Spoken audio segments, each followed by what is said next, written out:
Bonjour à tous, bienvenue sur Actu Matin. Toutes nos excuses pour le retard observé dans le démarrage de cette émission. Difficile de circuler à Cotonou. Il y a une faute pluie aussi qui s'est abattue sur la ville, capitale économique du Bénin ce matin. Vous devinez, au menu donc de votre matinale, on parlera de cette situation vécue par le Bénin tout au long de la journée de ce dimanche.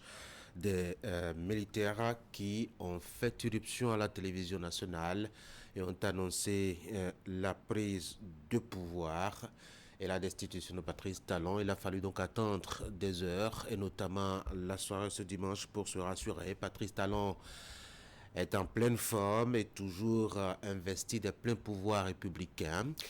Il a donné sa version des faits. En tout cas, on aura le commentaire de Franck Aonou pour nous dire sa position au sujet donc de cette actualité-là. Le Bénin est à l'épreuve, je dois dire, d'un coup d'état manqué. Qu'est-ce qu'il faut en retenir? Quel débat en faire? Eh bien, gardez vos positions. Nous serons donc autour de cette table pour la discussion dans une heure de temps environ. Nous aurons un invité tout à l'heure. Il s'agit notamment de Fadel Kabassi, qui est un acteur politique. Avec lui, on va parler de politique notamment et du Bénin. Après les élections générales, il passera par ici pour nous donner son opinion. Alors, on va certainement faire aussi le tour d'horizon de l'actualité avec les quotidiens comme c'est d'habitude sur ce plateau. On va ouvrir notamment avec cette revue en bref des titres à la une des quotidiens et vers la fin, vous aurez donc les détails et vous pouvez le deviner. Le sujet majeur qui revient notamment à la une des confrères, de production des confrères ce matin, c'est la situation donc du coup d'état manqué hier. Bienvenue à tous.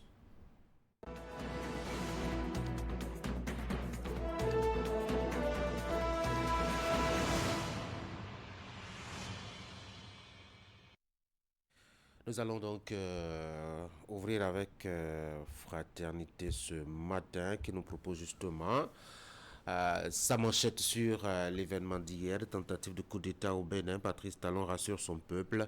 J'ai engagé des actions nécessaires au maintien de la paix en vue de garantir la sécurité et la quiétude de tous, a-t-il dit.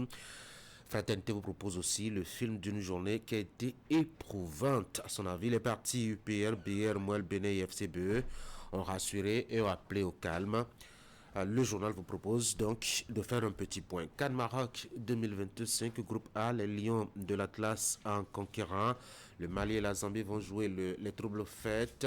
Les Comores en outsider. Le tour d'horizon proposé donc par le journal qui paraît à mes notes. Présidentielle du 12 avril prochain, les inspecteurs de l'enseignement du second degré apportent leur soutien audio Wadaï, Talata et puis lancement du programme Tantivitalor, un levier de croissance nationale. C'est le titre donc proposé par le journal ce matin pour un coup de publicité. Puis l'éditorial signalé c'est Carlos Oquet de la croisade des gueux. Nous passons à Gaskiani Info. Échec d'un putsch au Bénin. L'armée fidèle à la nation. Le Soleil Bénin Info pour une énième fois sous la rupture. Un coup d'état déjoué grâce à des soldats intègres.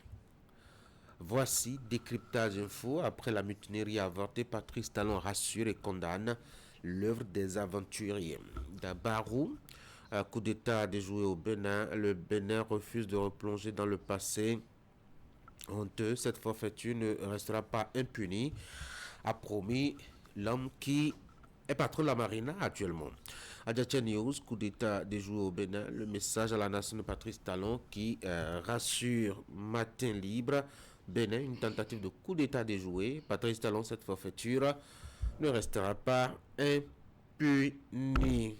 Nous sommes toujours avec Matin Libre et enquête sur les habitudes de consommation des médias au Bénin. Les médias traditionnels ont perdu la place, le digital, roi incontesté des écrans. Le potentiel offensif, non. Tentative de coup d'état déjoué hier. Le Bénin triomphe, les putschistes humiliés et neutralisés. Le matinal, mutinerie dans le but de déstabiliser les institutions de la République. Le Bénin déchoue un coup d'État.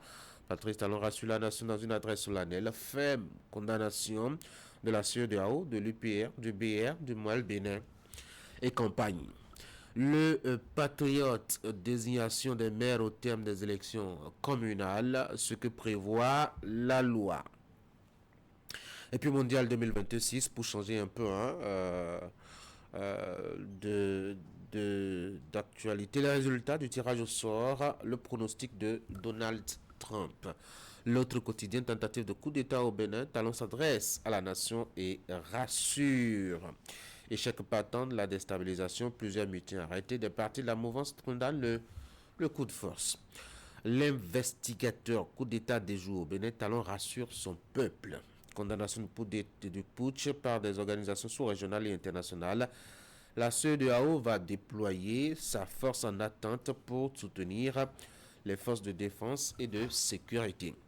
Le journal Les 4 vérités, message du chef de l'État après l'échec du coup d'État de ce dimanche. La situation est totalement sous contrôle de la vie de Patrice Talon dans les colonnes du quotidien. Le matin, manœuvre de déstabilisation déjouée, le gouvernement rassure et appelle au calme. Cette forfaiture ne restera pas impunie. C'est la promesse de Patrice Talon. Donc, après les événements d'hier, le routier cuisant échec de la tentative de coup d'État au Bénin, des mercenaires en bus comme des élèves en excursion neutralisés du domicile du président de la République à la SRTB. Libération admiratrice et admirative ce matin. Coup d'État déjoué au Bénin. Héroïque armée attitré le journal, qui propose d'ailleurs l'intégralité du message du président Patrice Talon dans ses colonnes. Le journal La Cloche, tentative de remise en cause de l'ordre constitutionnel au Bénin, le rêve brisé des militaires putschistes. Dynamisme Info, vent de coups de force agités. Dimanche d'inquiétude pour les Béninois, le chef de l'État a fait une apparition et a rassuré. Voici Fraternité pour la deuxième lecture. Tentative de coup d'État au Bénin, Patrice Talon rassure son peuple. J'ai engagé les actions nécessaires au maintien de la paix en vue de garantir la sécurité et la quiétude de tous. Le journal qui paraît à Benoît vous propose le film d'une journée éprouvante. Les partis UPR, BR, MOAL, Bénin et FCBE ont rassuré et ont appelé au calme. Cannes Maroc 2025, groupe A, les Lions de l'Atlas en conquérant le Mali, la Zambie vont jouer les troubles fêtes, les Comores en outsider. Présidentielle du 12 avril prochain, les inspecteurs de l'enseignement du second degré apportent leur soutien au duo Wadaï. Talata, lancement du programme Tanti Vitalor, un levier de croissance nationale. L'édito signé Anissé Carlos Oké, la croisade des gueux. Voilà ce qu'on peut retenir, la une des journaux ce matin. Je vous le promets, à la fin de cette émission, on aura la revue de presse qui va revenir de long en large sur les sujets les plus importants évoqués par les confrères ce matin dans leur production. Vous l'avez vu, le sujet majeur qui revient, c'est notamment ce coup d'État manqué à Cotonou. On en parlera tout à l'heure. C'est Franck Aounou qui va planter le décor avec son commentaire. Les débatteurs vont en donner leur opinion par rapport à ce qui s'est passé et aux différentes prises de position depuis hier. Allez, je vous propose donc passe maintenant au bulletin d'information avec Florence Boussa. Florence, bonjour. Bonjour à vous Tanguy, bonjour à tous. Vous avez donc le devoir ce matin de nous présenter le bulletin et au menu justement de cette session d'information là, les images de la situation notamment à Cotonou avec le président de la République sur vos écrans. La situation est totalement maîtrisée et sous contrôle donc d'après le président Patrice Talon qui a échappé à une tentative de coup d'État ce dimanche matin. Un groupe de militaires avait annoncé la destitution donc de Patrice Talon de la matinée d'hier. Depuis lors, les événements se sont enchaînés. En tout cas, vous aurez de plus amples détails tout à l'heure. Et puis le mouvement Jeunesse Wadaïn devient plateforme Jeunesse Wadaïn. Cet espace d'initiative, de dialogue et d'action se dit plus que jamais engagé à soutenir Romuald Wadaïn, candidat de la mouvance à l'élection présidentielle d'avril prochain. C'est sous le patronage de Laurent Zoumaï que la plateforme Jeunesse Wadaïn a été portée sur les fonds baptismaux. C'était samedi à Boumé-Calavi. Voici le bulletin.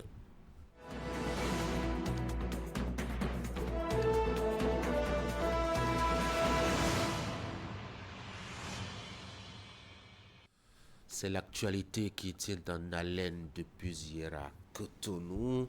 Il s'agit notamment de cette tentative de coup d'État. On va démarrer par là, Florence.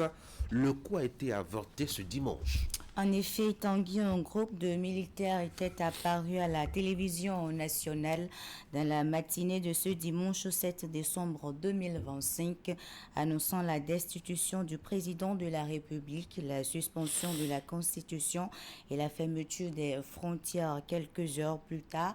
Ce sont les forces loyalistes qui ont repris le dessus. Dans la soirée à 20h à la télévision nationale, c'est le président Talon lui-même qui a annoncé que la situation était sous contrôle. Il a annoncé également que les mutins sont en fuite avec les personnes enlevées. Voici le contenu de son message. Béninois, mes chers compatriotes, je m'adresse à vous ce soir parce que notre pays a vécu aujourd'hui des événements d'une gravité extrême.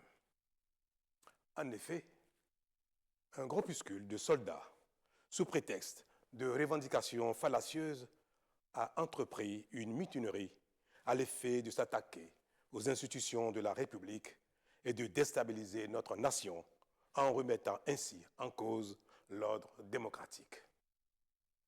Une telle entreprise aurait eu pour conséquence de plonger notre pays dans une aventure sans lendemain, aux conséquences désastreuses. Elle aurait mis un coup d'arrêt au processus de développement amorcé par notre pays grâce aux efforts entrepris par toutes ses filles et tous ses fils. En pareille circonstance, le devoir républicain m'impose, en ma qualité de président de la République, chef suprême des armées et garant de la stabilité du pays, de prendre les mesures appropriées pour faire échec à l'œuvre des aventuriers désireux de nous faire retourner dans un passé de triste mémoire.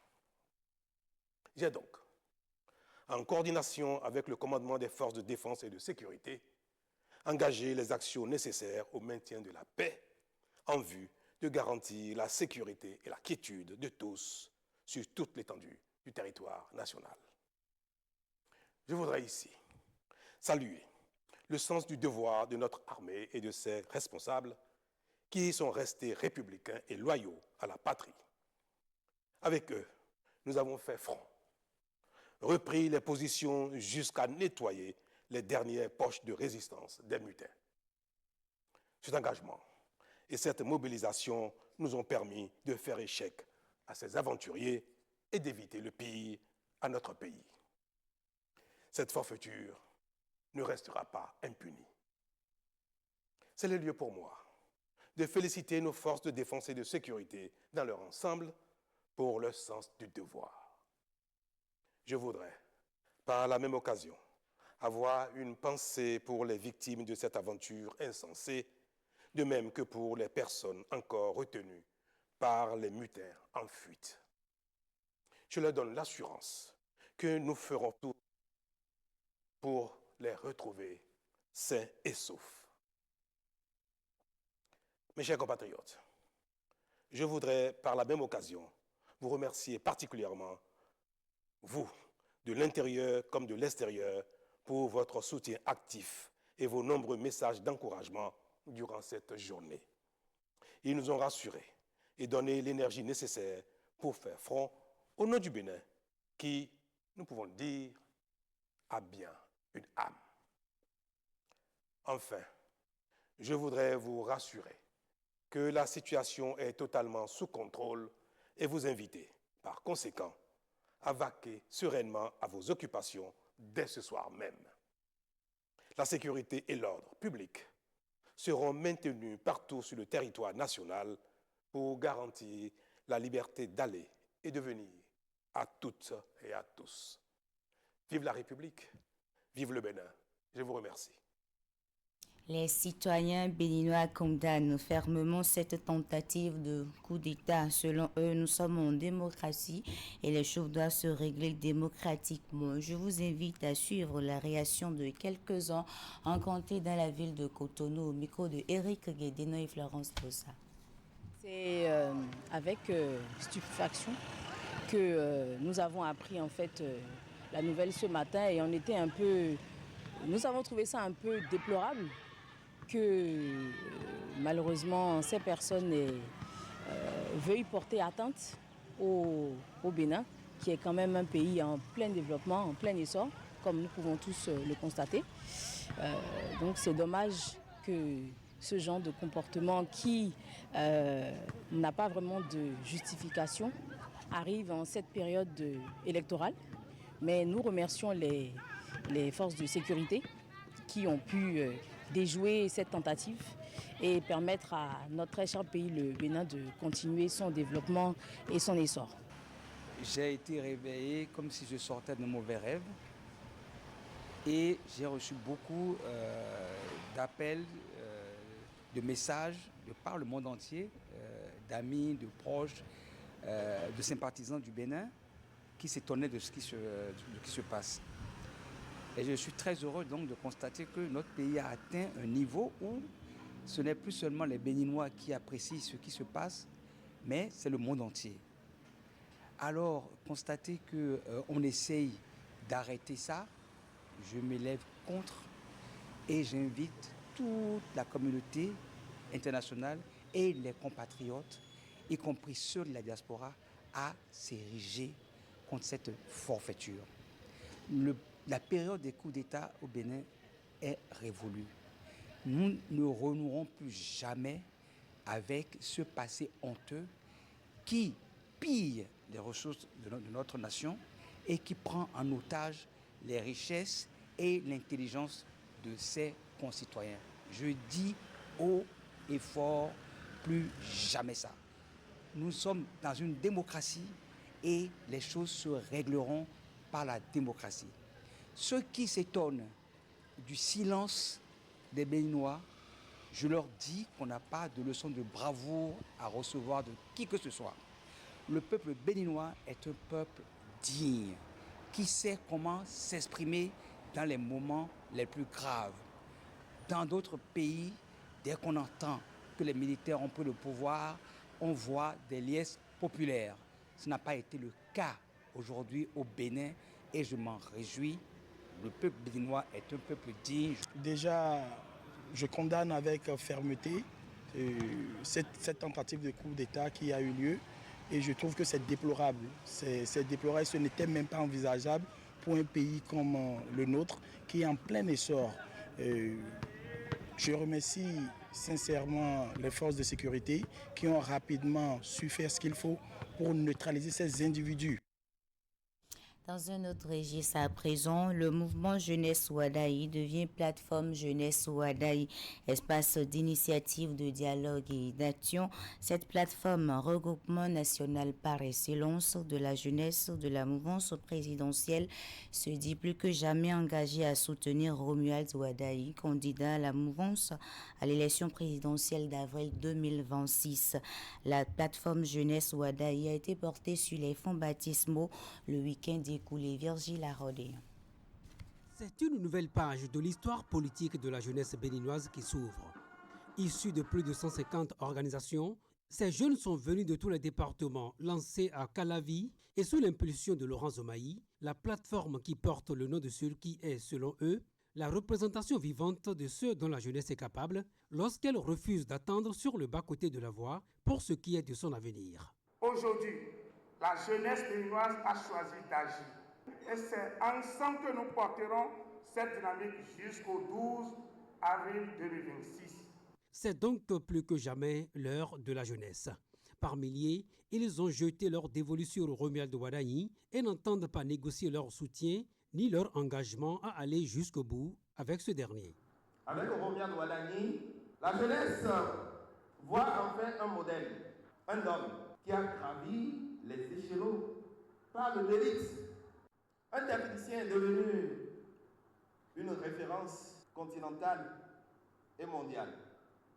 Un symbole de discipline et de performance.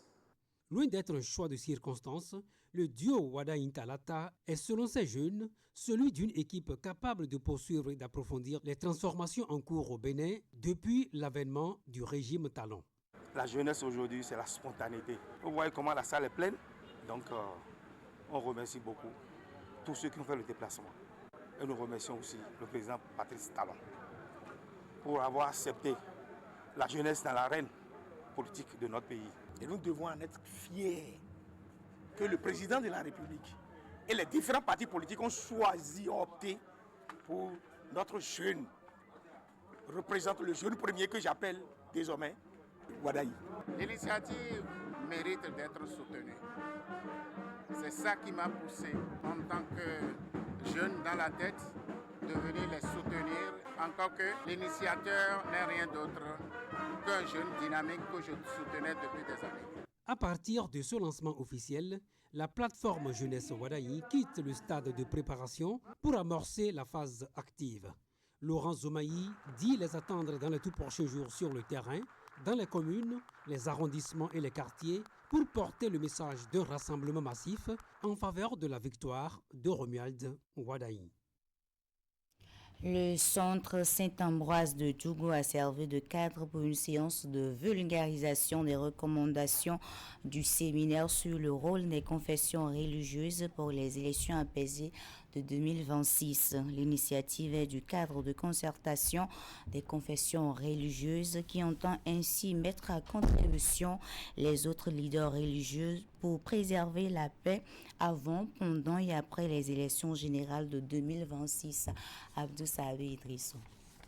Nous n'allons pas permettre à ce que quelqu'un vienne nous le détruire ici. Autour de cette table, les membres du bureau exécutif du cadre de concertation des confessions religieuses, CCCR, unis par le même idéal, celui de la préservation de la paix avant, pendant et après les élections de 2026, ils vulgarisent des résolutions et recommandations visant à promouvoir les valeurs éthiques et morales. Nous, en tant que confession religieuse, nous avons décidé d'accompagner les acteurs de ces élections, la Sénat, la Cour constitutionnelle, les partis politiques, à adopter un comportement décent, un comportement digne de ce nom, d'un bon citoyen.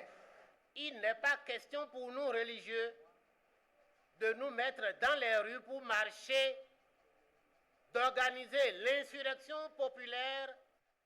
De même, nous exhortons le candidat qui sera élu président de la République en 2026, autant que faire se peut, à former un gouvernement d'union nationale. Cette démarche préventive s'inscrit dans l'engagement du CCCR à œuvrer pour l'unité nationale. Le Bénin est seul et indivisible, comme on le dit. Du nord au sud, de l'est à l'ouest, nous sommes les mêmes. N'importe quel bord politique, nous sommes les mêmes. Après, on va se retrouver. Il ne faut pas aller au vote avec bâton en main. Il ne faut pas avoir pistolet dans la poche en allant au vote. Il ne faut pas aller au vote en montrant qu'on est fou. Le préfet compte sur votre sens religieux, votre autorité pour pouvoir sensibiliser, comme cela se doit, vos fidèles. Le CCCR prévoit de rencontrer les différents partis politiques retenus pour leur soumettre une charte de bonne conduite. Le ministre de la décentralisation de la gouvernance locale, Raphaël Akoteyon, a présenté aux conseillers du Conseil économique et social une communication sur la problématique de la gestion des conflits agro-pastoraux en République du Bénin, un sujet auquel le CES s'intéresse en vue d'avoir des éclairages sur ce qui empêche la dynamique de fonctionner, notamment en ce qui concerne les comités multi-acteurs et l'application de la loi sur l'agropastoralisme. C'est une activité qui s'inscrit dans le cadre de la 6e session extraordinaire du Conseil économique et social. Compte rendu. Cette communication, jugée importante et riche par le président du Conseil économique et social, a éclairé la lanterne des conseillers sur les enjeux de la gouvernance territoriale des conflits agropastoraux en République du Bénin. Les éléments présentés ce matin renforcent notre compréhension des dynamiques institutionnelles, des défis opérationnels et des efforts déployés par le gouvernement sur le terrain. Le Conseil économique et social s'est autosaisi de la question relative à la gestion des conflits agropastoraux au Bénin en raison non seulement de son importance, mais aussi et surtout de ses implications quant à la cohabitation entre éleveurs et agriculteurs. Dans sa communication, le ministre de la Décentralisation et de la Gouvernance locale est revenu sur les raisons des dysfonctionnements relevés dans la gestion des conflits liés à l'agropastoralisme, notamment la participation des élus locaux dans le règlement des problèmes. Il s'agissait de l'engagement des élus locaux dans la résolution des problèmes de leur territoire, leur disponibilité, leur engagement, et qui se trouve par moments émoussés ou freinés par les problèmes de motivation que nous nous employons à régler. Dans le cadre de la résolution des conflits liés à l'agropastoralisme, il y a la mise sur pied, la création et le fonctionnement des comités multi-acteurs dans nos villages, dans nos arrondissements et communes. Nous avons compris que ces comités-là étaient très importants dans la gestion des conflits agropastoraux, mais la difficulté, c'est que ces comités ne sont pas mis en place dans toutes les communes. Le ministre est aussi revenu sur les difficultés liées à l'application de la loi sur l'agropastoralisme. Pour le président du Conseil économique et social, ces éclairages constituent une base solide destinée à nourrir les réflexions du CES et orienter ses travaux pour la prise de recommandations adaptées aux réalités locales. Conrad Gbagidi a souhaité par ailleurs que la présente concertation se poursuive et se renforce suivant l'esprit de collaboration avec les autres institutions consacrées par la loi organique du Conseil économique et social. Un sport avant de laisser place définitivement à Candide Moueto pour la page sportive proprement dite. Sachez que les Guépards du Bénin, sacrés champions de la zone Oufoua B, ont retrouvé Cotonou vendredi 5 décembre sous les acclamations, bien sûr. Une victoire arrachée au bout de suspense qui confirme l'émergence d'une génération prête à porter haut les couleurs nationales. Reportage. Après leur sacre au pays des hommes intègres, les Guépards scolaires ont atterri à l'aéroport Bernardin-Ganti de Cotonou. Ils sont ensuite convoyés vers le stade général Mathieu Kérékou, où ils sont accueillis sous les applaudissements et les chants des supporters. Dans la foulée, ils reçoivent les honneurs dus à leur rang de champions.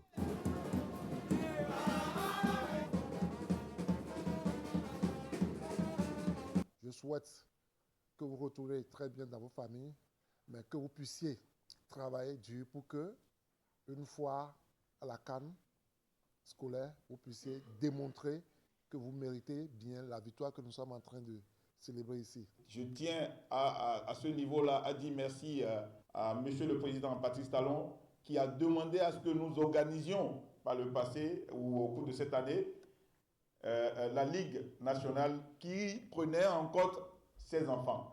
Mais après la Ligue, il y a quoi? Il revient donc à la fédération et au club que nous avons sur toute l'étendue du territoire de pouvoir récupérer ses enfants. Que ce soit chez les Guépards ou chez les Amazones, les performances des uns et des autres et le sérieux du groupe ont été la clé de ces résultats lors du tournoi de la zone UFOA B. Avant de commencer la finale, on s'est concerté et on a discuté de comment se comporter pour jouer. Et on s'est promis un objectif pour gagner la finale. Mais ce n'était pas facile, mais on a essayé de se concentrer pour aller au tir au but. On s'est appliqué pour gagner le tir au but. Tout le monde n'était pas concentré, se disait comme c'est le gagnant. Niger nous ont battus, bon, comme c'est le gagnant, peut-être il peut nous battre. On n'avait pas confiance en nous et ils nous ont gagné. Mais on s'est dit c'est pas la fin du monde et on s'est rattrapé par les quarts de finale. On est allé au tir au but contre le Niger. Et le Niger nous a battus. On a renforcé on va prendre 3e place contre le Côte d'Ivoire les a battus au tir au but. Ce sacre des Guépards scolaires leur ouvre les portes de la CAN scolaire 2026. Les champions de la zone UFOA B sont également revenus avec une enveloppe de $100 000. Les Amazones scolaires, 3e dans leur catégorie, ramènent $50 000. Deux parcours similaires qui confirment l'ascension du football en milieu scolaire au Bénin.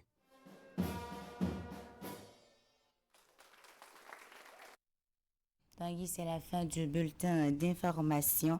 Mais avant, on va rappeler cette actualité qui aurait tenu en haleine le public béninois dans la journée du dimanche 7 décembre 2025. Un groupe de militaires était apparu à la télévision nationale dans la matinée de ce dimanche 7 décembre 2025, annonçant la destitution du président de la République, la suspension de la Constitution et la fermeture des frontières. Quelques heures plus tard, ce sont les forces loyalistes qui ont repris le dessus dans la soirée à 20h à la télévision nationale. C'est Patrice Talon lui-même qui a annoncé que la situation était sous contrôle. Il a annoncé également que les mutins sont en fuite avec les personnes enlevées. Tanguy. Merci beaucoup Florence pour ça, faut-il le dire, et comme vous le lisiez au bas de votre petit écran, eh ben, les deux otages retenus par les militaires qui ont fait irruption à la télévision nationale hier matin pour annoncer un coup d'État, eh bien, ces otages ont été libérés. On va continuer à suivre donc cette actualité-là, notamment dans sa progression tout au long de la journée. Florence, merci, bonne journée. Bonne journée. Mesdames et messieurs, voici maintenant l'actualité des sports.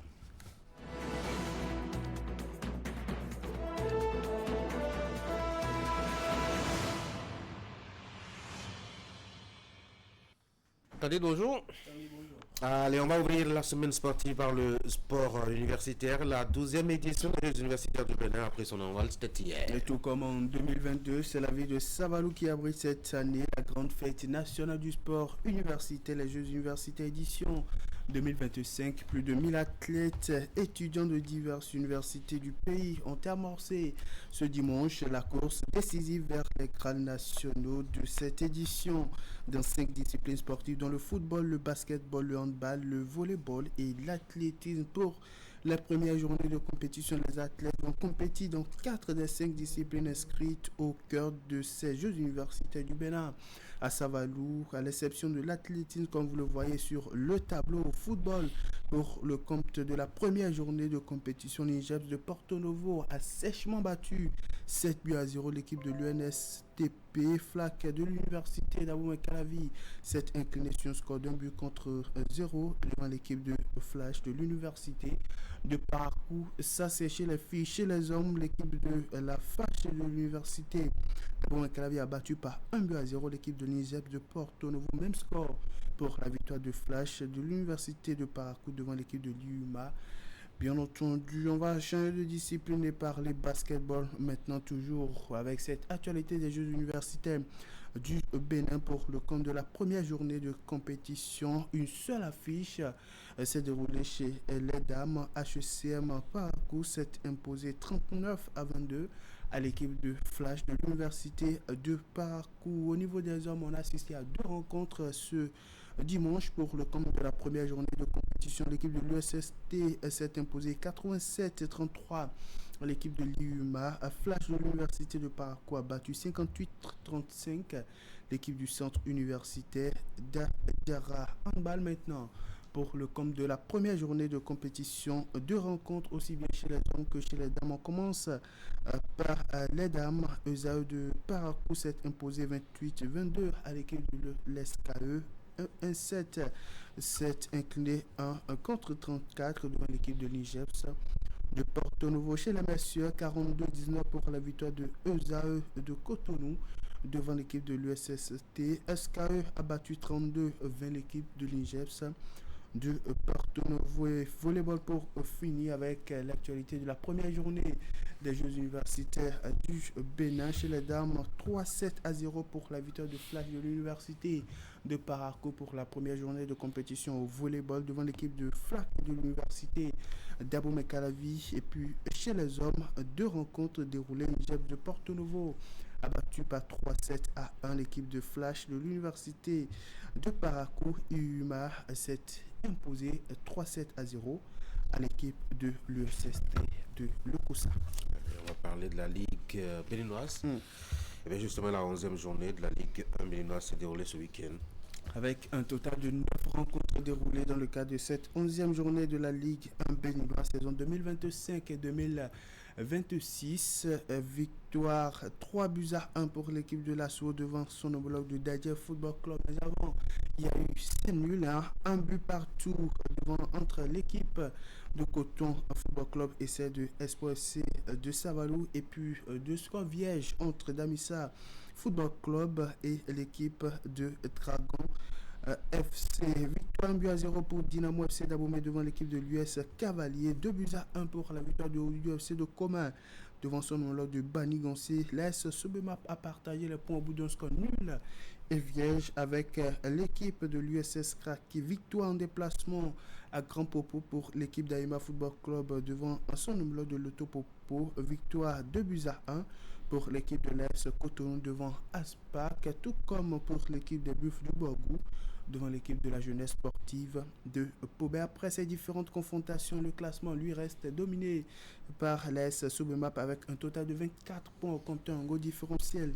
de plus 10, 24, mais un goal différentiel de plus 8 pour l'équipe des Buffs du Borgou qui vient en deuxième position après 11 différents matchs disputés. Coton Football Club gagne la 3e place au classement avec 20 points au compteur, un goal différentiel de plus 4, 19 points au compteur pour Dynamo FC d'Abomey qui vient en 4e position. Loto Popo est positionné 5e au classement, Aspac 6e, Damissa Football Club 7e, AS Cotonou 8e, et puis l'UFC monte dans le top 9 au classement avec 15 points au compteur après cette 11e journée. Au niveau de l'antichambre, pour ne pas dire la Ligue 2 béninoise, saison 2025-2026, on a assisté ce week-end à la 9e journée du championnat.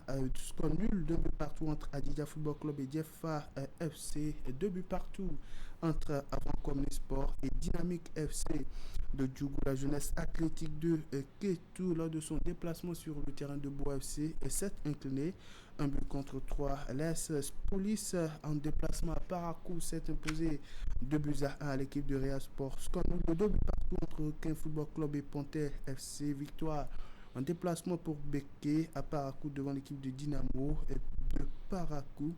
Énergie FC de Dogbo s'est imposé à domicile 3-1 à l'équipe de Sitatunga Football Club. Score nul, 2 buts partout aussi bien entre AS Elite Sport et Azizaï, puis entre l'AS Cotonou et l'équipe de Abeille Football Club. À l'issue de cette 9e journée de compétition, l'équipe de Beke prend la tête de la Ligue de béninoise avec 20 points au compteur, un goal différentiel de plus 10, pendant que Diefa Football Club descend à la 2e position avec 21 points au compteur, mais un goal différentiel de plus 9, 15 plus 3 pour l'équipe d'Aziza Football Club qui vient en 3e position. Abeille est 4e au classement avec 14 points au compteur, un goal différentiel de plus 4. Sitatunga vient en 5e position avec 14 points également au compteur. L'AS Police vient en 6e position avec 13 points au compteur, 12 plus 3 pour l'équipe de Boa et celle de Real Sport de Parakou qui viennent respectivement en 7e et 8e position. Ponte FC vient en 9e position, donc boucle le top 9 au classement avec 12 points au compteur après 9 différents matchs disputés. On va se passer des messieurs, notamment au plan national, à présent pour s'intéresser aux dames. Déjà 3 journées de championnat au niveau du championnat national de football féminin en première division, notamment dans la poule. On a assisté à 5 différentes confrontations ce week-end. Score nul de 2 buts partout entre Nadia Football Club et l'équipe de Cefos. Victoire en déplacement à Diefa pour l'équipe de Dynamique FC d'Abomey-Calavi, 3-0 devant l'équipe de l'AS UMSA. Espoir FC de Cotonou s'est imposé par la plus petite des marques à domicile, 1-0 devant Asaba Football Academy. Score nul de 2 buts partout entre Tombo FC d'Adiara et Ainovi Football Club. Le promu AS Cotonou fait tomber le champion en titre, 1-0. Donc l'équipe de l'AS Cotonou a battu par 1-0 l'équipe de Samneli, champion en titre du Bénin. Dans cette poule, Dynamique FC d'Abomey-Calavi garde la tête de la poule avec un total de 9 points au compteur, un goal différentiel de plus 6 après donc 3 victoires en autant de matchs. Dynamique FC d'Abomey-Calavi domine les débats au classement. Inovi Football Club vient en 2e position avec 7 points au compteur, mais un goal différentiel de plus 3. AS Cotonou, l'équipe promue de la poule A, vient en 3e position avec 6 points au compteur, un goal différentiel De plus, de Espoir FC de Cotonou vient en 4e position. Tamboué Dadjara est 5e. Nadia Football Club vient en 6e position. Sam Nelly, équipe championne en titre, est positionnée 7e au classement après 3 matchs disputés. L'AS UMS est 8e au classement. Cefos est avant-dernier avec 1 point au compteur. Et puis à Saba Football Academy garde la lanterne rouge de la poule après 3 matchs disputés et 0 point au compteur. Dans la poule B, on a assisté à 4 confrontations ce week-end dans le cadre de cette 3e journée du championnat national de football féminin saison 2025-2026. La JFA, après sa défaite au cours de la 2e journée de championnat, s'est imposée 1-0 à domicile devant l'équipe de FAL FC de Boycon. Vigueur FC de Lokossa a partagé le point au bout d'un score nul d'un but partout avec Léopard Sport d'Abomey. 1-0 pour la victoire de l'AS Lyon de Bantais devant l'équipe de l'AS Basson. L'équipe promue de la poule B, puis victoire 2-1 pour Elite AC de Parakou devant l'équipe de l'AS Gamia de Bembereke. Elite AC de Parakou qui, avec 7 victoires, prend la tête de la poule avec 9 points au compteur désormais, un goal différentiel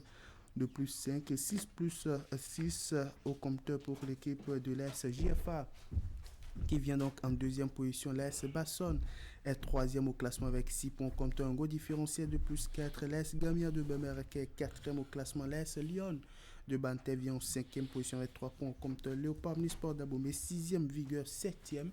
Et puis FAL de Boycon garde la lanterne rouge dans cette poule B avec 1 point au compteur et un goal différentiel de plus 5. On va s'intéresser maintenant à ce qui va se passer dans quelques jours sur le continent, la grande messe du football continental. À quelques jours de la Coupe d'Afrique des Nations 2025, la Fédération royale marocaine de football, hôte de la compétition, a initié une caravane dénommée Road Trip Destination Maroc 2025 Terre de football. Il s'agit d'un événement panafricain qui a lancé à Cotonou vendredi l'arrivée dans la capitale économique béninoise de plusieurs personnes, des instigateurs. Le but de cette initiative pilotée par Quick Witted Management est bien entendu de faire parler de la 35e édition de la Coupe d'Afrique des Nations dans une dizaine de pays pour ces instigateurs avant de rallier Rabat pour le coup d'envoi de la compétition. Les instigateurs de plusieurs pays choisis par la Fédération royale marocaine de football et ses organes délégués, dont Quick Witted Management, ont amorcé le périple de leur mission autour de la 35e édition de la Coupe d'Afrique des Nations. À compter de ce vendredi 5 décembre 2025, ils amorcent à Cotonou un voyage vers le royaume chérifien qui traversera 10 capitales africaines pour annoncer les couleurs de la grande messe du football continental qui pointe à l'horizon. La caravane devait commencer au Cameroun, parce qu'on s'était dit on commence de l'Afrique centrale. Cameroun, Nigeria, 2 grandes nations de football qui aussi sont qualifiées pour la CAN. Bon, malheureusement, pour question de temps, comme on commence la caravane que cette semaine, on s'est rendu compte qu'on ne pouvait pas faire Cameroun, Nigeria. Et on s'est dit, mais le Bénin, on va commencer au Bénin parce que ça fait quand même un moment où vous ne voyez plus à la CAN. Et comme vous êtes de retour à la CAN, alors on va vous célébrer en commençant par le Bénin. Donc voilà, c'est comme ça. Après, la suite est logique. Après le Bénin, le Togo, et on continue ainsi de suite jusqu'au Maroc. Des dizaines de journalistes, de créateurs de contenu africains et internationaux et des influenceurs embarquent pour un voyage unique à travers le continent. Une tournée promotionnelle baptisée Destination Maroc 2025, Terre de football, qui vise à présenter les atouts du Maroc hôte de la Coupe d'Afrique des Nations 2025. En gros, ce road trip vise à faire vivre la CAN sur le continent avant même le coup d'envoi et de créer du contenu vivant pour un engouement autour de la compétition. Notre CAN a déjà commencé ensemble avec les communautés que nous rencontrons. Nous vivons donc la CAN au Maroc, terre de football. Alors certes, il y a cette partie où vous avez des enfants qui vont voir leur créateur de contenu préféré. Et ça, pour eux, ils sont aussi importants qu'un joueur de foot. Mais l'autre impact, il peut être aussi économique pour votre pays. Parce qu'à partir du moment où vous avez des créateurs de contenu qui font des vidéos à plus de des millions de vues sur les réseaux sociaux, ils vont donner envie aussi à d'autres personnes de venir et de visiter les pays.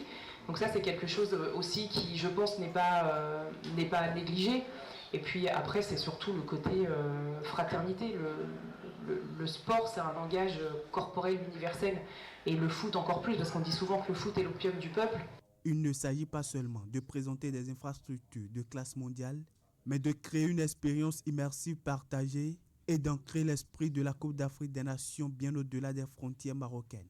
C'est une carte d'invitation inédite que la Fédération royale marocaine de football vient remettre exclusivement à chaque pays africain, qualifié ou non.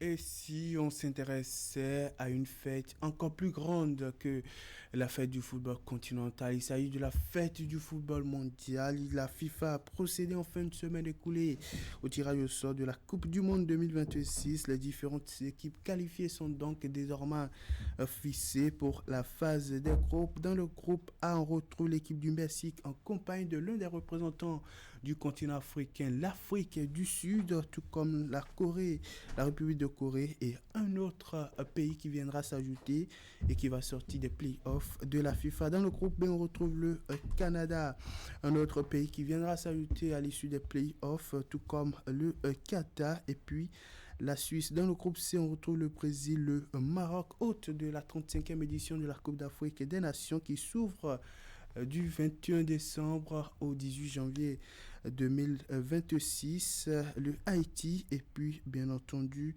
un autre pays. Dans le groupe D, on retrouve les États-Unis, le Paraguay, l'Australie et puis un autre pays qui viendra au thème donc des playoffs de la FIFA s'ajouter dans ce groupe D. Dans le groupe E, on retrouve l'Allemagne, le Karabakh, la Côte d'Ivoire et l'Équateur. Dans le groupe F, on retrouve les Pays-Bas, le Japon, la Tunisie, l'un des représentants du continent africain et puis un pays entre l'Albanie, la Pologne et l'Ukraine qui, au terme des playoffs de la FIFA, viendra s'ajouter au groupe F entre ces différents pays. Dans le groupe G, un groupe déjà complet, on retrouve la Belgique, l'Égypte, l'Iran et puis la Nouvelle-Zélande. Dans le groupe H, on retrouve l'Espagne, le Cap-Vert qui se qualifie pour la Coupe du Monde pour la toute première fois de son histoire. On retrouve également l'Arabie Saoudite qui va abriter la prochaine édition de la Coupe du Monde, après donc celle de 2026, l'édition de 2030. Et puis on retrouve l'Uruguay. Dans le groupe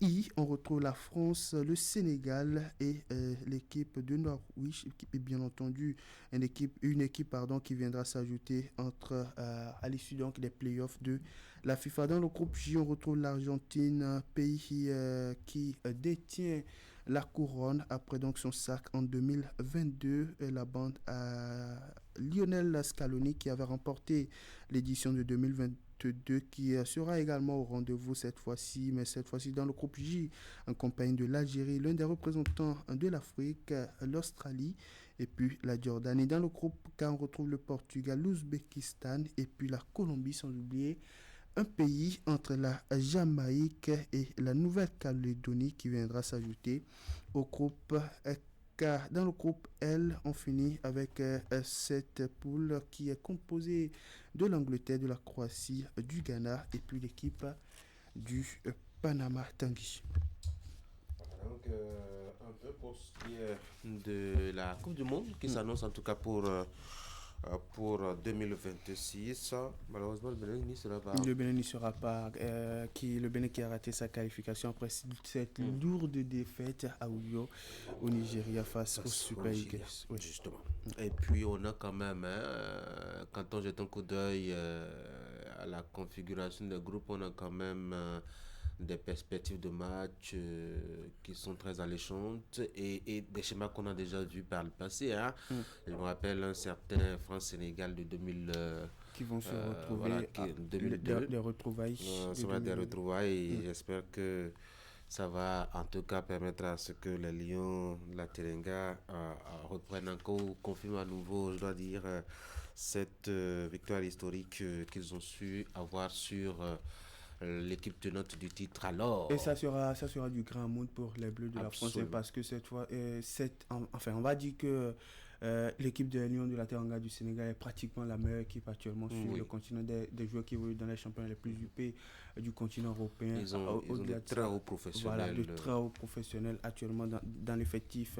Il sera très difficile pour l'équipe de la France de partir avant le coup d'envoi favori dans cette explication. En tout cas, cela annonce une perspective très intéressante. On était patient de voir à quoi ça va ressembler ce match-là. Il y a d'autres matchs qui pourraient être aussi intéressants, notamment avec les représentants Maroc-Brésil, certainement qui va être assez intéressant aussi. En tout cas, on est bien pressé d'être en juillet 2026. Allez, on va passer maintenant à la dernière rubrique, sinon la dernière discipline sur Sport Matin, c'est le basketball justement, et le Bénin qui a pris part ce week-end à l'édition 2025 de la Coupe d'Afrique de la discipline 3 contre 3. Difficile compétition pour les équipes béninoises, les équipes hommes et dames du Bénin qui sont éliminées en phase des groupes. Ceci contrairement à 2024 où elles avaient toutes atteint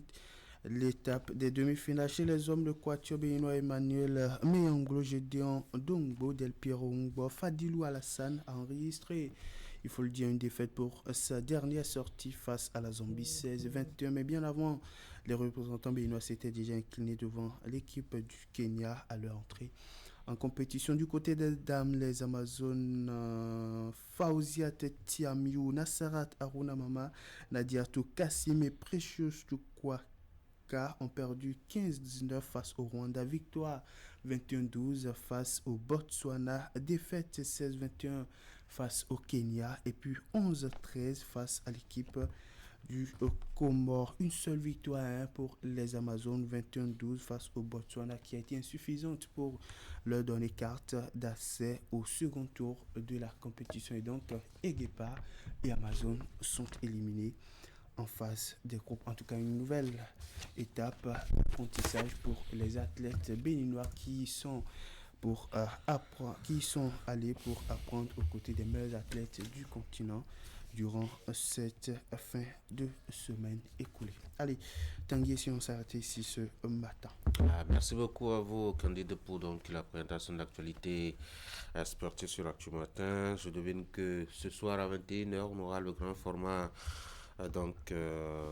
des informations sportives sur 43. Si, avec Nassis Alossé à la manette, avec qui on fera un regard croisé sur la pré-liste de Guénotre pour les préparatifs de la sélection nationale du Bénin pour le retour de notre équipe nationale à la Coupe d'Afrique des Nations 6 ans après le retour du Bénin en Coupe d'Afrique des Nations après avoir manqué l'édition du Cameroun et puis de la Côte d'Ivoire. Guénotre a dévoilé il y a quelques jours une liste de 30 joueurs pour le début du regroupement qui va s'ouvrir le 10 décembre prochain. Une liste de 30 joueurs sur lesquels on retrouve de retour en sélection pour quelques joueurs qui n'étaient pas du dernier regroupement, entre autres deux fois locaux, et le capitaine Simounier qui étaient tous absents, autres également comme retour Matteo Arenevi, Mariano Arongbo qui font également leur retour en sélection. En tout cas, un regard croisé sera fait sur la liste dévoilée par Guénotre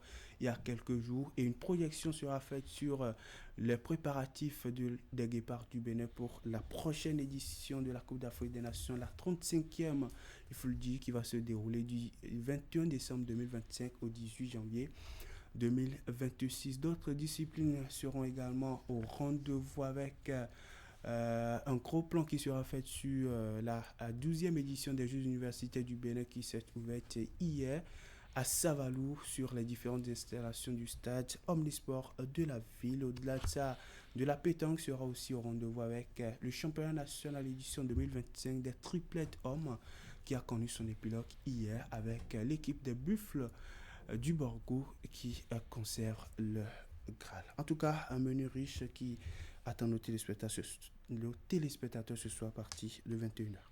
Menu alléchant, en effet. Merci beaucoup, Candide. Et cette fois-ci, je dois vous souhaiter bonne journée. Mesdames et messieurs, voici mon invité ce matin.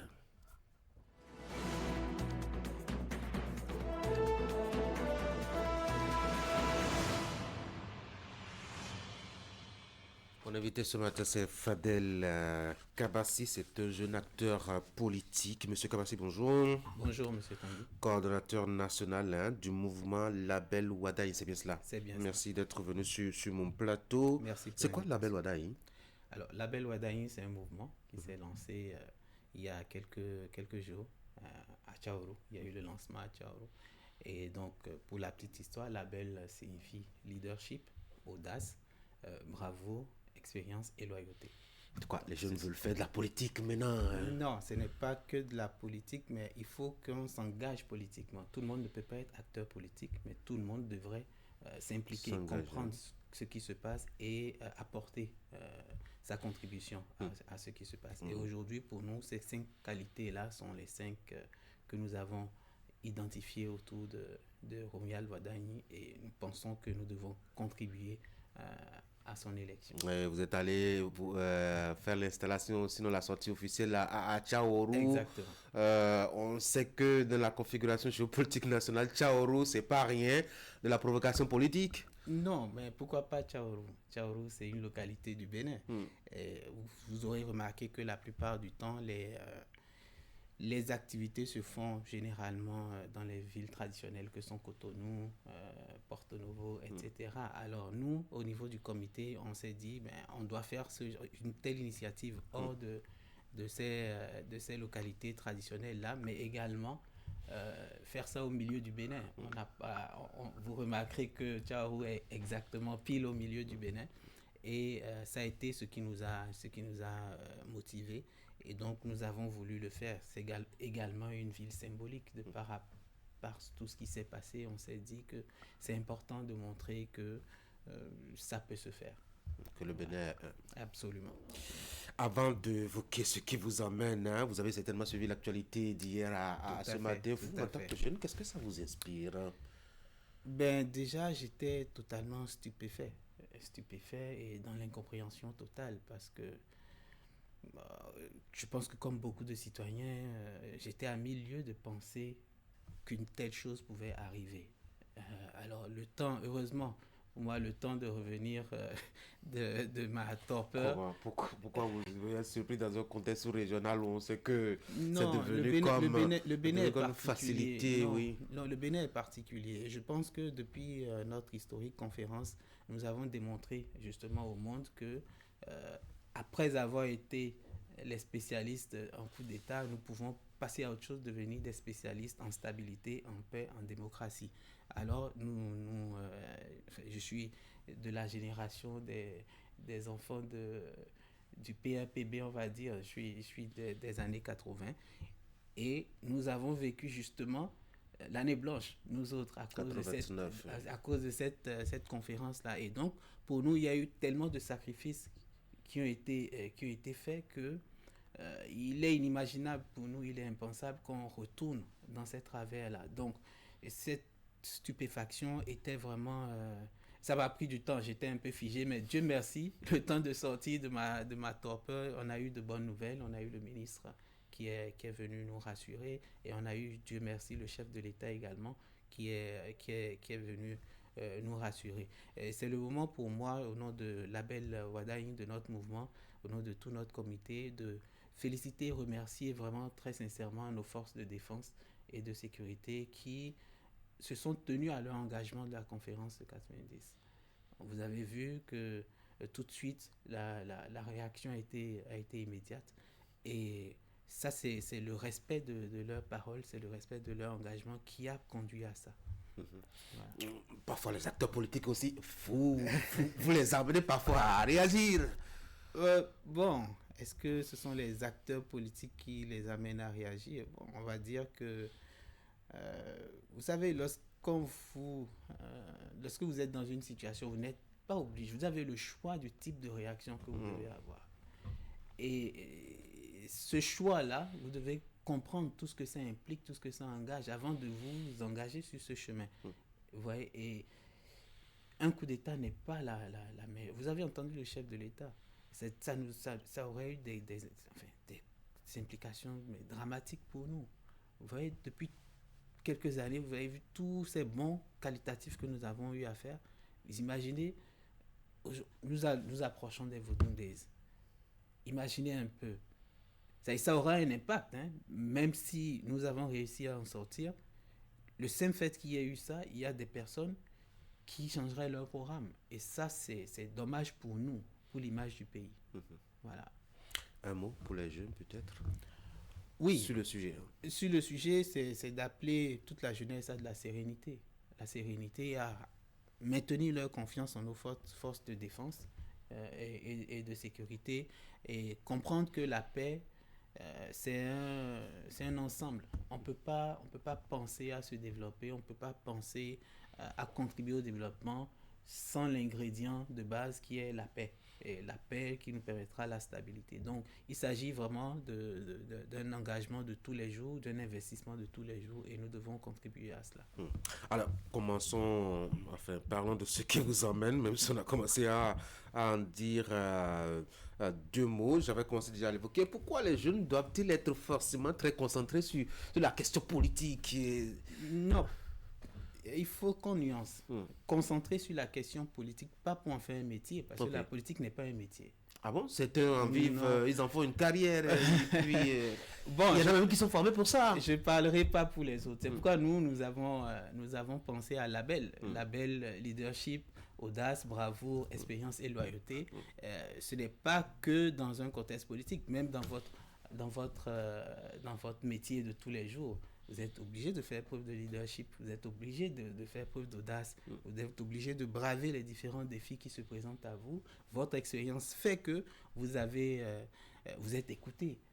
Vous savez comment vous faites, vous maîtrisez votre métier. Et ça, c'est un cumul d'expérience. Et la loyauté envers la chaîne qui vous donne ce canal-là, qui vous permet. Donc, vous voyez, c'est vraiment un ensemble de qualités dont on a besoin, que ce soit en milieu politique, en milieu professionnel. Vous voyez? Et ce n'est pas une invite à tous les jeunes de faire de la politique, mais tout le monde, tous les jeunes, nous sommes tous citoyens. Et en tant que citoyens, nous avons des obligations. Vous voyez? On ne peut pas vivre dans un pays comme si on était sur notre île à part et tout ce qui se passe, ça ne nous concerne pas, ça ne nous engage pas, ou bien j'entends beaucoup qui disent non, la politique c'est pour les autres. Oui, ou encore que la politique c'est pour les menteurs, oui, c'est pour... Voilà. Vous voyez, c'est dommage que ça soit comme ça, et on a l'habitude de dire que si les compétents, si les gens de valeur, si les gens qui en ont beaucoup à offrir à la communauté et au pays se désintéressent de la chose politique, c'est que systématiquement nous faisons la place aux cancres. Et donc nous allons subir la dictature des cancres, parce que ceux qui s'engagent ou bien s'intéressent réellement à la chose politique, qui n'en font pas un métier, mais qui s'intéressent à la chose politique, on va se retrouver en minorité. Et puisque nous sommes dans un principe, dans un système démocratique, mathématiquement, si les cancres sont plus nombreux, on est hors jeu. Donc c'est vraiment cette invite-là qui nous a animés pour demander aux jeunes de s'intéresser à la chose, de sortir voter, de s'exprimer. On n'est pas citoyen dans le vide. Ça vient avec des obligations, ça vient avec des devoirs, de sortir voter. Vous imaginez, on investit des milliards pour organiser des élections, mais il y en a qui s'offrent le luxe de ne pas aller voter. C'est un choix, non? C'est un choix. Aussi. Mais après, il ne faut pas qu'on revienne dire deux choses. Première chose, on a gaspillé de l'argent. Oui, c'est vrai, on a gaspillé de l'argent parce que l'État a mis tout en œuvre pour que le jour de l'élection, vous puissiez exprimer votre droit. Vous avez décidé de ne pas le faire. Donc, tout ce qu'on a imprimé, tout ce qu'on a prévu pour vous, c'est du gaspillage. Si ça ne tenait qu'à moi, on va vous demander de rembourser ça. Ah oui, carrément. Calcul facile. On sait combien coûte l'élection, on sait combien d'électeurs il y a, on divise, on sait combien chacun doit rembourser. Chacun doit rembourser. Alors, deuxième chose, c'est qu'il y en a qui, après, se plaignent des actions politiques, se plaignent des décisions qui sont prises. Alors que vous avez refusé de participer au choix. Oui, mais c'est peut-être le choix, enfin, l'opportunité qu'on leur permet, qu'on leur offre, ne présente pas, je dois dire, un choix intéressant pour eux et qu'ils ne se retrouvent peut-être pas dans les candidats proposés. Comment ils font? Vous savez, il y a 3 choix possibles. Il y a le oui, le non et je ne suis pas d'accord. Vous voyez, il faut pas, l'abstention ne permet pas aux gens de savoir ce qu'ils pensent réellement. L'abstention, quand vous allez, vous faites bulletin nul, on sait que ça, ce sont des gens qui sont d'accord avec rien. Avec personne. Vous voyez, ce message est beaucoup plus clair, beaucoup plus poignant que le message de l'abstention. L'abstention, ça mélange aussi tout le le monde. désintérêt aussi. Oui, mais ça mélange tout le monde. Ça mélange tout le monde. Parce que pendant ce temps, il y en a qui poussent les gens à ne pas aller voter. Vous voyez? Et parfois, il y a des intimidations. Donc, celui-là, si on l'empêche de s'exprimer, on ne peut jamais savoir. C'est pourquoi je dis que le fait d'aller faire un bulletin nul, c'est un message beaucoup plus clair, beaucoup plus pertinent que l'abstention qui devient un fourre-tout où on mélange tout le monde, qui ne peut pas vraiment servir d'analyse. De lecture voilà, objective. C'est ça. Et c'est à la veille d'une élection que votre mouvement naît. C'est de l'opportunisme politique. Bon, certains appelleraient ça opportunisme politique, d'autres appelleraient ça volonté de contribuer efficacement à quelque chose, parce que ça ne vous aurait pas échappé que, bon, apparemment pour tout le monde, c'est une élection facile qui s'annonce. Mais nous ne sommes pas dans cette logique-là. Nous ne pensons pas que ça va être aussi facile. Ah ouais, ça va être compliqué? Bien sûr. Vous savez, on dit souvent, c'est quand vous pensez que tout va bien qu'il faut être le plus éveillé. Vous voyez? Et nous avons justement attendu après l'investiture officielle du candidat par la quasi-totalité des partis de la mouvance, nous avons attendu de voir cet acte formalisé avant maintenant de passer à l'action. Nous sommes un groupe d'une 15aine de personnes au départ qui avons mené des réflexions, qui en sommes arrivés à cette conclusion-là qu'il est important d'aller au-delà des partis politiques. Parce qu'il y en a qui, justement, ne s'intéressent pas à être militants d'un parti politique. Donc, il faut pouvoir sortir de ce cadre-là. Il faut pouvoir trouver un creuset qui intéresserait ces personnes et qui permettrait à ces personnes de contribuer, de s'exprimer. C'est pourquoi, je vais rapidement sauter, lorsque nous faisons nos rencontres avec les participants, avec les jeunes, nous organisons des ateliers desquels sont issus des plaidoyers. Ouais, et ce sont ces plaidoyers-là que nous allons accumuler pour contribuer à notre manière au projet de société du candidat. C'est vous qui voulez écrire le projet de société du candidat? Non, pas écrit. C'est pourquoi j'ai dit nous voulons contribuer. Nous voulons contribuer. Nous n'avons pas, on va dire, la prétention de dire que nous connaissons tout, que nous allons passer absolument partout. Mais pour le peu que nous allons faire, pour les jeunes auprès desquels nous irons, pour les localités dans lesquelles nous irons, nous sommes certains de revenir avec des plaidoyers qui sont réellement issus du quotidien de ces jeunes-là. Vous n'allez pas couler tout le bulletin? Bon, si nous pouvons, mais nous n'avons pas le temps. Nous, on s'est donné des localités, on va dire, précises. On s'est donné un timing pour que d'ici fin février, nous soyons un certain nombre pour pouvoir mesurer nous-mêmes notre apport qualitatif à la campagne de notre candidat. Quelle sera la priorité des priorités à votre avis? La priorité des priorités, bon, je vais parler des résultats issus de notre lancement. Il y a eu 5 thèmes qui sont ressortis prioritaires. Le premier, c'était l'employabilité, évidemment. Le deuxième, c'était l'agriculture. Ensuite, nous avons eu la sécurité. On a eu les infrastructures communautaires et les infrastructures économiques. Comment la sécurité vient en troisième position alors qu'elle est la base de tout? Non. C'est bizarre. Bon, on va dire que ça, c'est l'expression des participants. Oui. Nous étions à peu près 200 participants. Donc, là encore, ce n'est que l'expression de ceux qui étaient là. Oui, ce n'est que l'expression de ceux qui étaient là. Ce n'est pas, on peut pas dire que ça, c'est ce que pensent tous les jeunes du Bénin ou de la commune. C'est d'ailleurs pour ça que nous avons prévu aller dans plusieurs localités, dans plusieurs régions. Donc, ça a été ça. Et on va dire, ce sont ces priorités-là qui vont orienter, notre manière de... Et comment vous allez faire entendre ces doléances-là, justement, à Non, l'homme dont vous admirez. Les faire entendre, Oui. ou Ou les faire prendre en compte. C'est assez simple, vous voyez, nous allons en faire un document que nous allons lui soumettre. C'est aussi simple que ça. Et à sa discrétion, il saura ce qui l'intéresse. Ça va être plus formalitaire que... Non, pourquoi? Qu'un conditionnement vraiment, parce que les acteurs politiques, ils ont leur agenda, ils ont leur... Oui, mais est-ce que vous avez dit... Et quand vous dites acteur politique, il y a un peu de... on va dire... C'est un peu péjoratif. Ah bon? Oui, tel que vous le dites. Ah non, les acteurs politiques, non, parce que... Il n'y a pas de négativité dans le terme. Non, comme vous dites, vous savez, les acteurs politiques ont leur agenda, oui. Mais c'est aussi des gens très ouverts.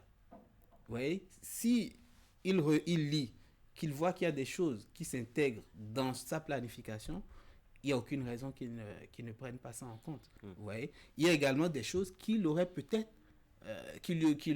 échappé et qu'il verrait et qu'il trouverait intéressantes et qu'il prendrait en considération. Vous voyez? Comme je dis, on n'a pas la prétention de lui imposer ça. C'est un travail que nous voulons faire. Nous voulons venir avec quelque chose de documenté. Nous voulons le soumettre. Et nous allons évidemment faire ce qui est en notre pouvoir pour le convaincre sur certains points. Et nous sommes évidemment ouverts. S'il nous appelle pour dire oui, sur ce point, comment est-ce que vous le voyez un peu plus? Mais nous allons le faire. Parce que, je vous ai dit, on est plus d'une quinzaine de personnes au départ. Aujourd'hui, nous sommes un peu plus de 200. Mais vous vous doutez bien que parmi ces 200, c'est autant de compétences. Donc, on va forcément trouver des personnes dedans qui vont contribuer de façon efficace à la réalisation de ces objectifs. Une dernière curiosité, un troisième sujet, c'est l'actualité. Je sais que ça doit vous intéresser certainement. La question de la révision de la Constitution avec cette campagne menée par les acteurs, mettons, qui ont touché à la Constitution la dernière fois. Comment vivez-vous l'actualité là? Bon, je pense que la recherche de l'efficacité dans la gouvernance politique a certainement, on va dire, guidé la représentation nationale à arriver à cela. Parce que cette recherche d'efficacité impose évidemment une évaluation permanente. Ce n'est pas quelque chose de figé. Les défis changent, les défis évoluent. Donc il faut faire en sorte que notre cadre légal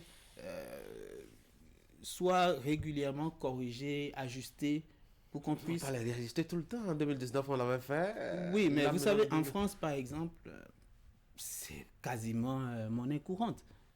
Vous voyez? Les amendements.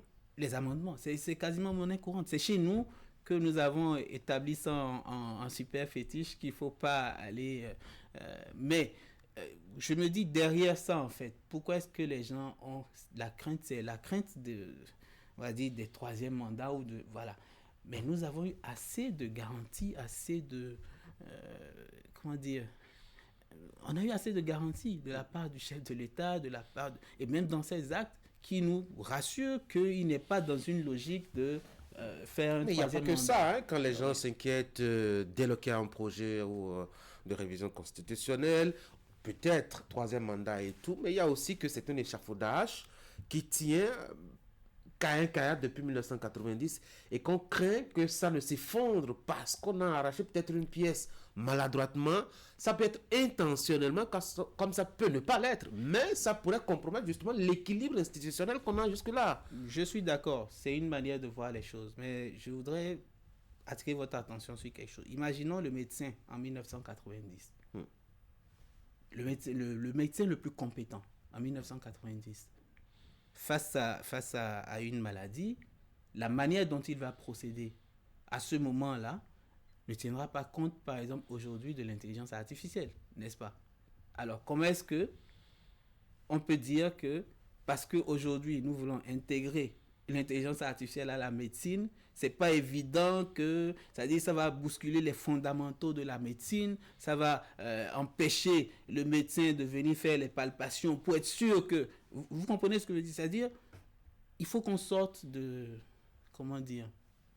De ce fétichisme-là. Il faut qu'on comprenne que la vie n'est qu'un perpétuel ajustement. La vie n'est qu'une perpétuelle adaptation. Il y a des défis qui se présentent à nous. Il y a 30 ans, qui nous parlait de défis sécuritaires. Ce n'était pas évident. Mais aujourd'hui, c'est pleinement notre réalité. Nous avons beaucoup de nos frères qui en subissent les affres. Vous voyez, et il faut pouvoir répondre à ça. Il faut pouvoir répondre à ça de manière efficace et de manière ferme. Vous voyez?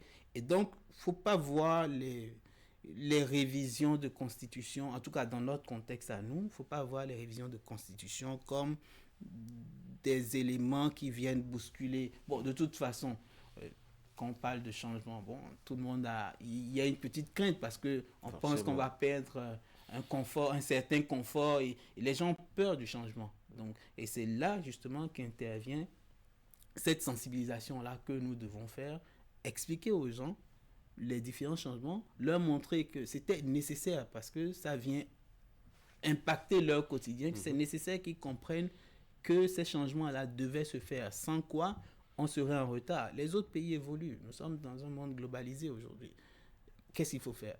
Est-ce qu'il faut s'asseoir sur notre traditionnalisme ou bien décider d'affronter les défis contemporains et espérer que l'avenir sera meilleur pour nos enfants, nos arrière-petits-enfants, que ça ne l'est, que notre présent ne l'est pour nous. Ouais. Un mot pour finir, rapidement. Alors, je voudrais, comme je l'ai dit à l'entame, revenir sur le drame que nous avons pu vivre hier, en tout cas que nous avons pu éviter.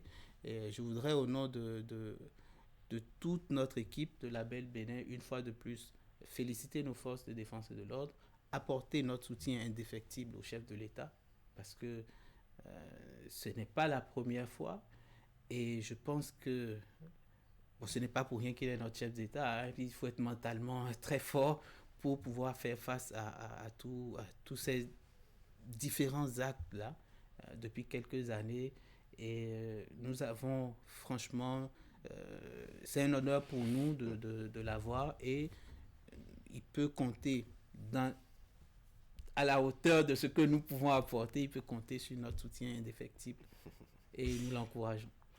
Fadel Kabassi, coordonnateur national du mouvement Label Bénin, Label Wadaï, bon, ça fait Label Wadaï, Label Bénin, c'est un beau lapsus. Pourquoi pas. Merci beaucoup d'être passé sur la Tumaté. Très bonne journée. Je vous en prie, merci. Mesdames et messieurs, je propose qu'on fasse une petite pause, le temps de revenir vous proposer le magazine du jour.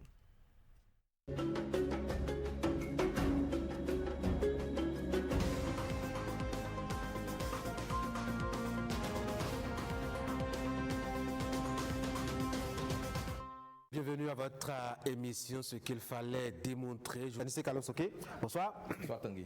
Quand l'opposition prend note et fait ses appréciations, on trouve qu'elle peint tout en noir. C'est l'esprit avec lequel nous avons tous abordé le renouveau démocratique qui donne à penser que le rôle des uns est de blanchir et celui des autres de noircir. Le chef de l'État qui a justement désigné les signés, vous aviez jeté un coup d'œil sur la liste? Quand on prend la liste, il y a 3 qui sont désignés par les différents corps. Il y a 4 qui sont désignés par l'Assemblée nationale et 2 qui sont désignés par le chef de l'État. Les 4 désignés par l'Assemblée nationale, les 2 qui sont désignés par le chef de l'État sont presque systématiquement des hommes politiques. Oui. Et on n'avait pas ça par le passé. Donc, on a politisé outrancièrement le Conseil économique et social, et je pense que ça a été une occasion pour caser beaucoup de personnes qui étaient tombées un peu parfois en disgrâce, parfois dans l'oubli, parfois dans l'ennui, et qui ont quand même quelque chose à faire valoir.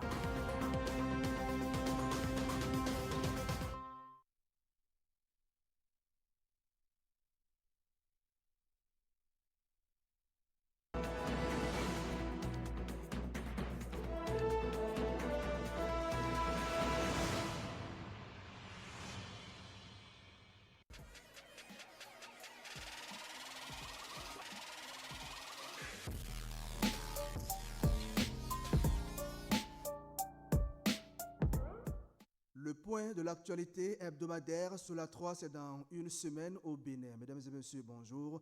Voici l'essentiel à retenir pour le compte de la semaine écoulée.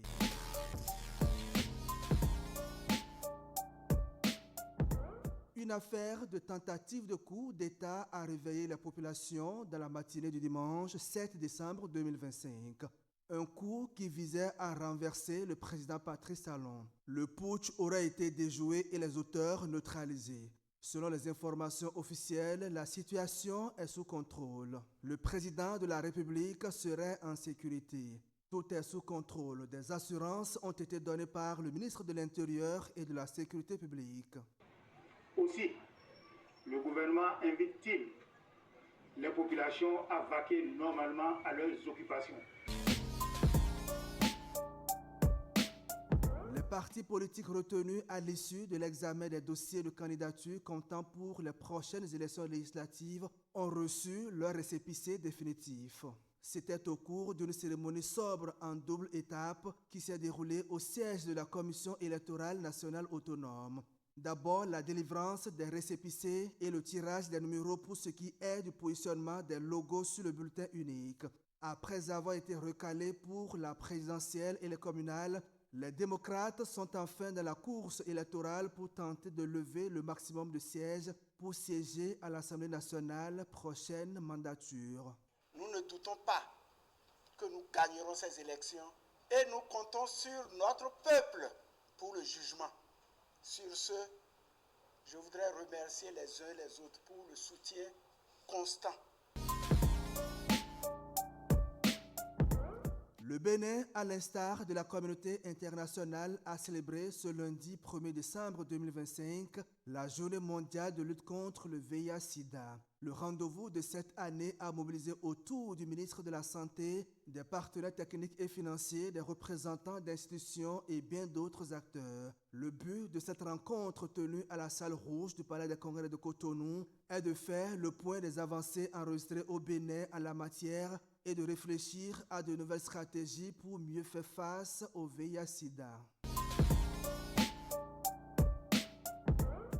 Au champ d'oiseaux de Cotonou, le lundi 1er décembre 2025, les travaux de l'atelier de dialogue stratégique et de plaidoyer consacré aux ressources éducatives libres ont été ouverts. C'est une initiative du ministère des Enseignements maternels et primaires. L'atelier constitue un espace d'échange qui a permis aux acteurs d'identifier ensemble les forces et défis liés à l'appropriation des ressources éducatives libres, élaborer l'ébauche d'un document de référence pour la production et la diffusion des ressources éducatives libres au Bénin et avancer résolument sur la voie d'une politique éducative plus inclusive et durable. Les entreprises des pays de l'UEMOA et de Guinée veulent avoir leurs propres données sur la réalité des marchés. C'est une indépendance du point de vue des chiffres fiables sur le monde des affaires et utile pour la décision qui est attendue à la fin du processus de construction d'un baromètre des entreprises. Les délégations qui étaient présentes à Cotonou ont aussi doté la région d'un observatoire commun du commerce, de l'industrie et des services. Les travaux se sont déroulés mercredi et jeudi à Cotonou. Ainsi se résument les faits ayant marqué la semaine écoulée. Merci de votre aimable attention. À lundi prochain pour un autre point de l'actualité hebdomadaire.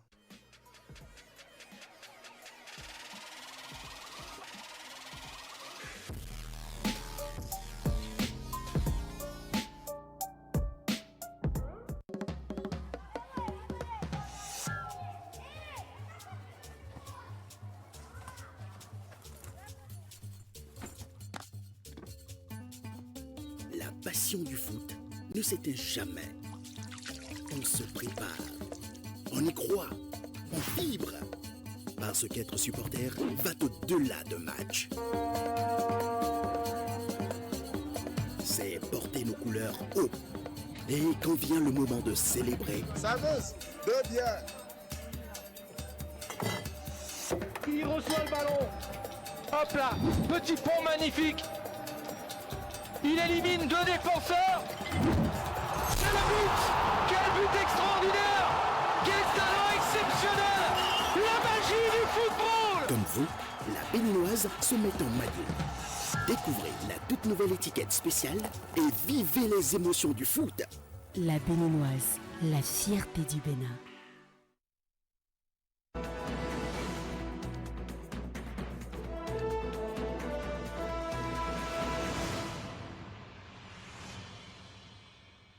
Nous voici de retour donc pour engager nos débats. Franck, bonjour. Bonjour Tanguy. Eh bien, on va passer un dimanche un peu ordinaire, un coup d'État perpétré par un groupe de militaires qui a échoué. Quelle est la lecture que vous en faites ce matin? J'en fais 3 lectures. D'abord, la faiblesse des arguments avancés par les meneurs de ce coup de putsch qui a échoué. L'action d'un groupe armé est par essence une trahison du serment, une violation de la Constitution. Aucune défaillance réelle ou perçue de l'exécutif ne peut justifier de substituer la force au droit. Les griefs avancés sont nuls et non avenus face à l'impératif républicain. Ce moment démocratique est la deuxième lecture. Tenter une telle forfaiture dans un pays ayant une tradition d'alternance pacifique revient à ignorer la volonté populaire et à anéantir les acquis démocratiques durement obtenus depuis la conférence nationale de 1990. La preuve, nous sommes en plein processus électoral qui doit déboucher sur les élections générales, la présidentielle et l'installation d'un nouveau président en 2026. La conséquence catastrophique, eh bien, la réussite du putsch aurait instantanément menacé la paix civile, déclenché des sanctions internationales sévères, peut-être de la CEDEAO, de l'Union africaine, et gravement impacté les investissements et la stabilité économique du pays. Le coût humain, Tanguy, et financier aurait été incalculable et le Bénin, dans sa marche vers le développement, vers la prospérité, n'a nullement besoin de ce coup de force, surtout en ce moment précis. Le coup de force a échoué grâce au salut et à l'attitude républicaine de l'armée et d'un peuple toujours uni. À votre avis, c'est de la maturité démocratique du Bénin face à la vague d'instabilité de notre région? Oui, l'exemple de l'armée loyaliste, les forces armées béninoises ont démontré un sens aigu du devoir en déjouant rapidement le complot. Elles ont prouvé qu'elles ont une armée de métier non partisane dont l'unique allégeance est à la nation et à ses institutions. Ce réflexe républicain est la clé de voûte de la stabilité. La réaction populaire a été le second rempart de cet échec, en tout cas le calme et le refus des populations de céder à la panique ou d'apporter le moindre soutien aux putschistes sont coupés court à toute tentative d'embrasement ou de légitimation populaire. C'est la marque d'une maturité démocratique forte. Et puis un message régional, cet échec est un signal fort pour l'Afrique de l'Ouest. La voix des unes est la seule acceptable. Et le Bénin a rappelé que la démocratie est la seule garantie durable contre l'arbitraire et l'instabilité. La sortie plus tard du chef de l'État dans un ton rassurant également calmer la situation. La suite, nous verrons bien la suite et les jours à venir, nous édifierons davantage sur les tenants et aboutissants de ce coup de pouce qui a échoué. Merci Franck. Mesdames et messieurs, voici nos débats.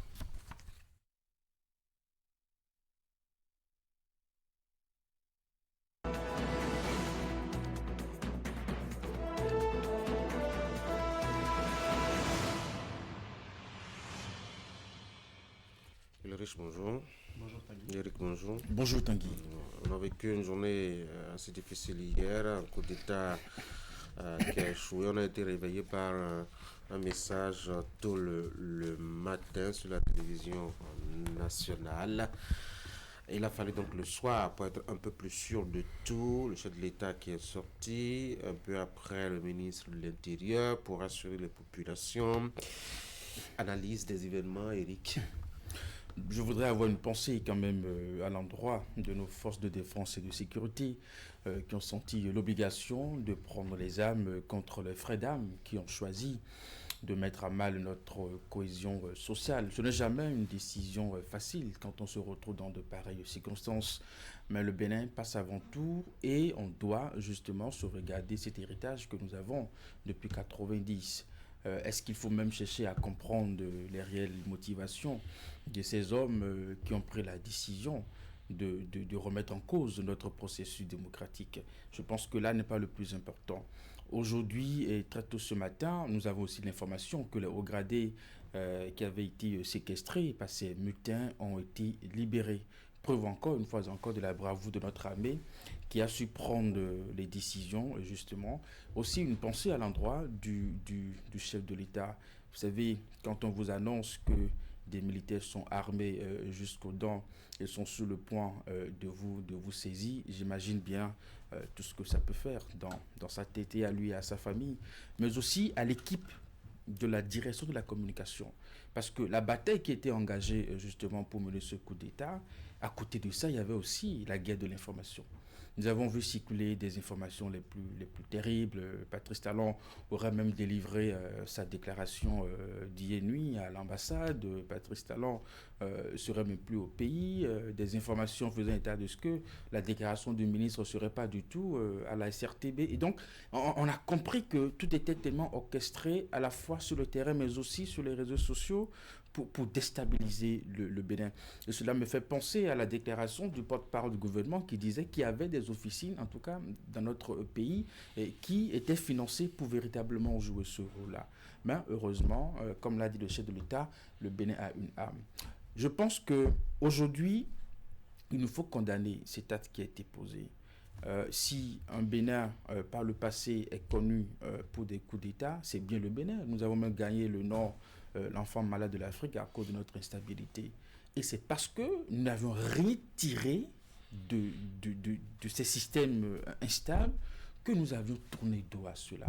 Pourquoi vouloir nous ramener justement dans ce contexte-là? Donc je pense qu'il faut garder à l'esprit que ce n'est pas une affaire de régime, ce n'est pas une affaire de Patrice Talon. Si cela n'avait pas été même aujourd'hui Patrice Talon à la tête du pays, nous l'aurions condamné aujourd'hui, demain et après-demain. Riche. Le Bénin vient de vivre une pratique qu'il a bannie depuis 1990. On avait vu le dernier coup d'État, si je ne me trompe, remonter à 1972.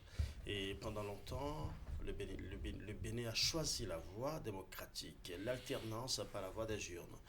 Et beaucoup de Béninois se sont réveillés ce dimanche avec une image, je dirais, à la limite insolite. Et on s'est demandé, beaucoup de personnes se sont demandé, est-ce que c'est une simulation, est-ce que c'est une blague?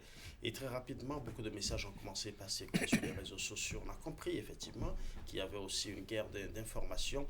Mais dans le même temps, on se pose la question de savoir qu'est-ce qui s'est véritablement passé pour que ces hommes qui ont prêté serment, qui ont prêté allégeance à la République, prennent les armes et qu'ils décident justement de prendre le pouvoir et de le confisquer, parce que c'est le mot juste, de confisquer le pouvoir.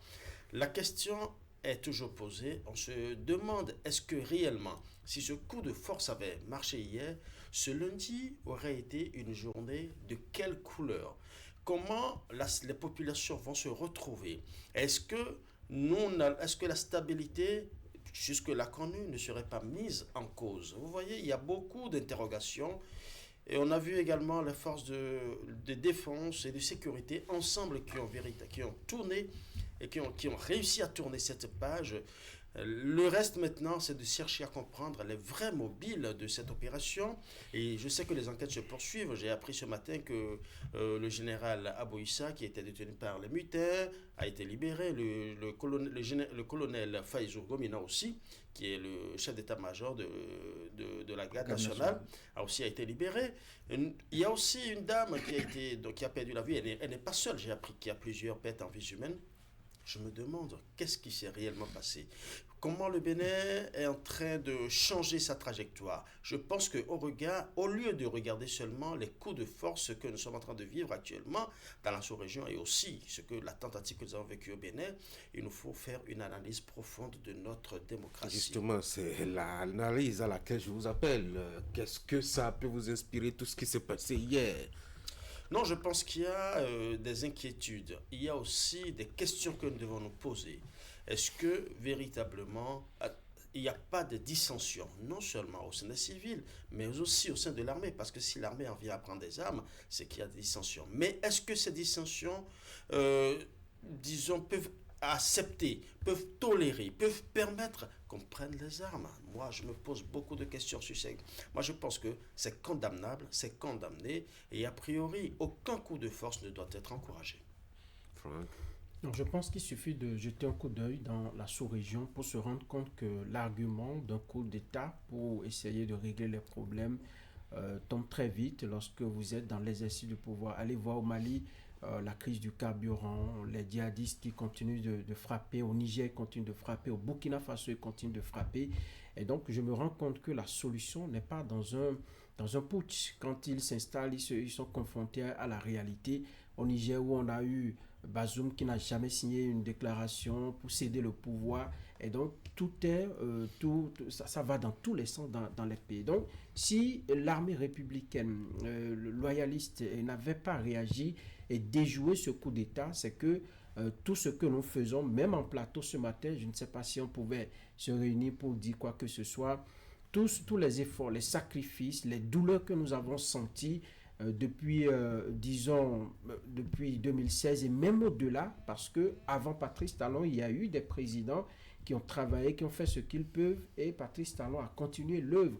Tous les sacrifices que nous avons consentis et les âmes de ceux qui ont fait la conférence, qui ne vivent plus aujourd'hui, allaient se retourner dans leur tombe. Bref, c'est pour dire que rien ne pouvait justifier ce push-là qui était fomenté, et que si il avait réussi, nous serions dans le décor total. Je voudrais, comme Eric, saluer la bravoure de nos forces de défense qui ont su garder la ligne, qui ont su garder le cap pour essayer de neutraliser ces personnes-là. C'est dommage, quand ça se passe comme ça, eh bien, ce n'est plus une affaire de frais d'armes, ça devient une affaire de frais d'armes et de civils, des civils qui font les frais, qui perdent la vie, et vous voyez, dans une nation qui se construit, où on a besoin des efforts des uns et des autres, on en vient à tuer d'autres et à remettre en cause ce qui se passe. Je pense que ce n'est pas bien. Le moment est très mal choisi. Pour moi, un pays où, après 2 mandats d'un président, on est engagé dans un processus électoral, quels que soient les griefs, quels que soient vos ressentis, vous devez les reverser dans un cadre de discussion. Au niveau de l'armée, je crois qu'ils ont leur procédure. Au niveau des civils, on a toujours parlé de difficultés, mais on parvient toujours à s'entendre. Et ce qui fait du Bénin, disons, un pays singulier dans la sous-région. Je pense que c'est la voie à emprunter. Et si quelqu'un n'emprunte pas une telle voie, c'est que la personne doit être combattue et repoussée jusqu'à son dernier retranchement.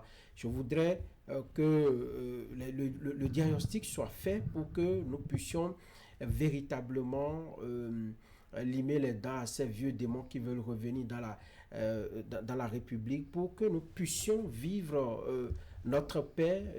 On peut être, disons, affamé, on peut avoir des difficultés de survie, mais quand il y a la paix, la liberté de circuler, la liberté d'entreprendre, de faire son travail, d'aller, de venir, moi je pense que le reste peut se gérer entre nous. Le vivre ensemble peut nous permettre de discuter, de nous chamailler, mais de revenir à l'essentiel qui est notre nation, de ce que nous avons en commun. Alors, il faut dire que ces événements interviennent dans un contexte, mettons, politico-électoral. Quelle pourrait être, je dois dire, la déclinaison sur ce qui est en cours, Eric? Je pense qu'il nous faut faire la part des choses. L'événement qui est arrivé et qui, justement, a trouvé l'issue que nous connaissons, justement, ne doit pas, ou je dirais en aucun cas, interjecter dans le processus électoral qui est engagé. Et c'est vrai que dans son adresse, le chef de l'État n'en a pas évoqué. On ne peut pas non plus lui faire un procès là-dessus, puisque ce n'était pas du tout le moment. Mais je veux bien croire que dans l'étape où nous en sommes arrivés et le rôle que chaque institution est en train de jouer, et que cette idée funeste que des gens ont pu penser, je dirais, en penser vouloir expérimenter, n'a pas du tout été abouti, fait que nos institutions continuent à fonctionner, et donc le processus va véritablement continuer. C'est vrai que cela soulève des questions d'ordre sécuritaire, notamment à l'intérieur du pays. Voyez-vous, parce que si on a pu passer à l'acte des événements que nous avons vus ce dimanche, c'est que quelque part, à un moment donné, on l'a pensé, on l'a planifié, et ensuite on l'a exécuté. les soldats qui sont impliqués se sont sans doute passé des mots, des messages, ont peut-être fait des rencontres, ont peut-être, je dirais, identifié des cibles, des endroits. Donc, ça fait beaucoup de temps qu'ils ont disposé pour peut-être planifier cette opération au point où la mise en œuvre a été enclenchée.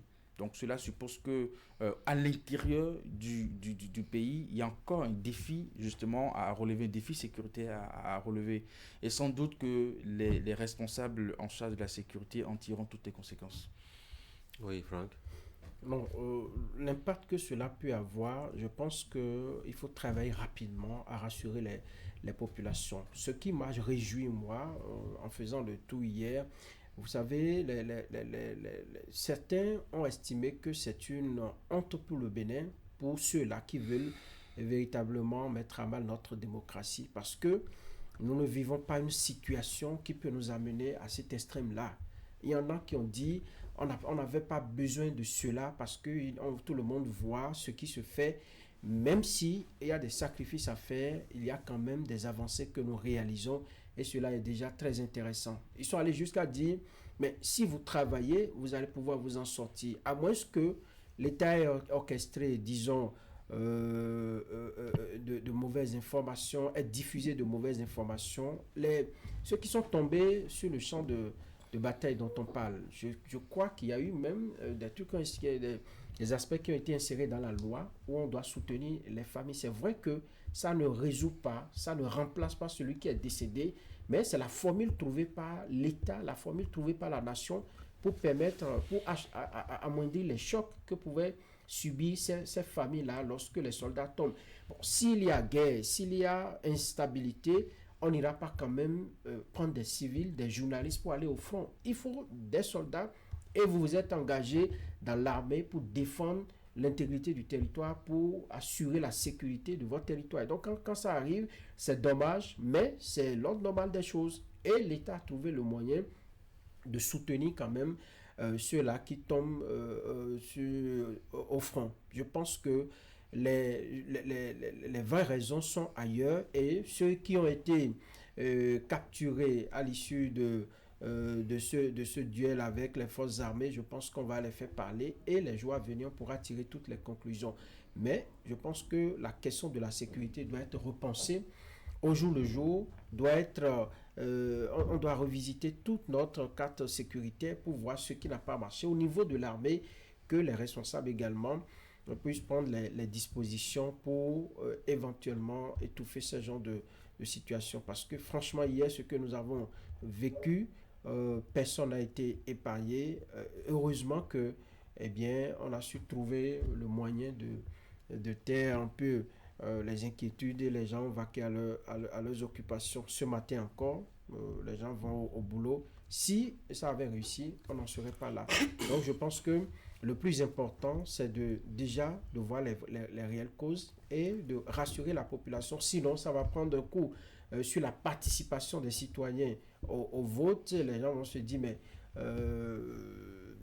qu'est-ce que nous faisons de tout ça? Et quand ces questions-là reviennent dans la tête des populations, ce n'est pas du tout bien. On doit travailler à vite effacer ces mauvais moments que nous avons passés ce dimanche 7 décembre de la tête des populations. Le riche. Oui, je pense qu'au lieu de verser dans des récriminations isolationnistes, il nous faut analyser cet incident de façon holistique. Vous savez, un coup d'État ne se fait pas au hasard, ça se planifie. Ça se planifie, ça se présente d'une certaine manière. Vous êtes un spécialiste? Je ne suis pas un spécialiste, mais j'ai beaucoup travaillé sur la communication en temps de crise et je l'ai fait avec des officiers de la police républicaine et avec des officiers de l'armée. Donc c'est pour vous dire qu'il y a d'abord un plan et un travail qui est fait de fort. Et il y a aussi un recrutement. Et c'est l'aspect le plus important qui m'intéresse. Si entre-temps, il y a eu recrutement, c'est qu'entre-temps, il y a une vision qui a été partagée et ces personnes, ces militaires recrutés ont partagé cette vision. C'est la raison pour laquelle je dis que ce n'est pas intéressant, ce ne serait pas intéressant de verser dans des récriminations isolationnistes, mais il faut voir jusqu'où c'est allé. Parce que c'est sûr qu'il y a des frustrations à des niveaux donnés. Et donc, au lieu de faire, le mal est déjà fait. C'est vrai que la forfaiture ne passera pas impunie, mais à présent, il faut aller en profondeur, mener des investigations, voir les vrais problèmes qui minent, que ce soit la société civile ou que ce soit la société militaire, qu'on voit en sorte qu'est-ce qui réellement peut susciter de telles frustrations au point d'amener ceux qui ont prêté allégeance à la République de prendre les armes contre la République. Donc ça, c'est le premier aspect. Le deuxième aspect, c'est dans les enquêtes. Aujourd'hui, vous avez, la situation est faite. Pour ceux qui se sont déplacés aujourd'hui, vous avez vu un peu comment c'est difficile. Il y a des points de sécurité un peu partout. C'est important que ces personnes-là est frappé en plein cœur de Cotonou, malgré les dispositifs sécuritaires. C'est vrai que nous semblons être en sécurité, mais ça a montré des failles de la sécurité nationale. Donc, d'une certaine manière, on doit beaucoup plus prendre la situation dans tout son ensemble, au lieu de voir des individus qui ont simplement fait front à toute la République en exprimant peut-être leur ras-le-bol ou leur colère. Donc, allons plus en profondeur, parce que quand j'ai dit tout à l'heure que ça se planifie, il y a aussi d'autres personnes qui ne participent pas de façon active à ce coup, mais qui peut-être ont financé ou ont déplacé ou ont fait beaucoup de choses. Donc, il y a beaucoup d'éléments qui entrent en ligne de compte. Donc, je voudrais que l'enquête se mette de façon vraiment holistique et qu'il n'y ait pas de chasse de tête. Il faut qu'on fasse attention à ça. Qu'il n'y ait pas de guerre, de chasse à la sorcière, parce que quand on va commencer par faire la chasse aux sorcières, ça peut encore susciter des injustices, et on ne sait pas ce que ça va donner. Le plus important, c'est de faire en sorte que la paix est déjà revenue, c'est de maintenir la paix et de sécuriser davantage les populations. Oui, surtout que on va faire confiance à nos forces de défense et de sécurité, à la justice, afin qu'elles mènent les enquêtes pour situer les responsabilités, bien évidemment. Et il est très clair que, bon, un coup d'État, ça ne vient pas du jour au lendemain et qu'il y a forcément des implications, des motivations et tout ce que vous aviez dit. Et donc, les jours qui arrivent vont nous aider un peu à davantage voir, je dois dire, mieux dans l'affaire pour connaître les tenants et les aboutissants. Merci beaucoup, chers messieurs. Très bonne journée à vous. Merci. Du courage surtout. Et prenez soin de vous. Merci. Mesdames et messieurs, c'est la fin de cette émission. Merci d'avoir été là. Derrière moi, la revue de presse. Il est déjà 9h à Cotonou.